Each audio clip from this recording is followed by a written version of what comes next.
The year may be coming to an end, but the university is as busy as ever. Welcome to News at NWU, your window to what's making headlines at our Northwest University.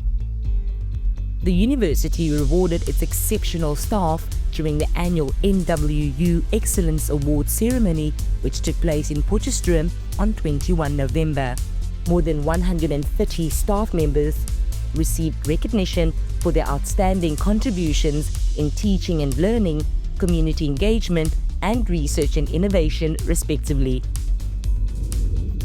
The South African Centre for Digital Language Resources, also known as SADiLaR, celebrated the official opening of its building on the Potchefstroom campus on Friday, 22 November 2024. The event also saw the launch of SADiLaR's 5-year strategic plan and a special book publication of the centre's 8-year history. On Thursday, 28 November, renowned economist Prof Raymond Parsons was bestowed an Honorary Doctorate by the NWU. The award of an Honorary Doctorate is in recognition of the exceptional contribution he has made to the country throughout his distinguished career as a business leader, academic, media personality, economic commentator, and author.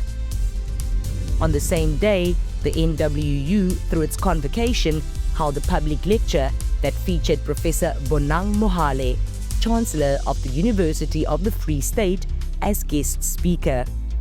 The theme of the lecture was Graduate Unemployability and Mentorship, Lift as You Rise. Thank you for having joined us for the final edition of News at NWU for 2024. Join us again next year as we continue our NWU's journey to greatness. It all starts here.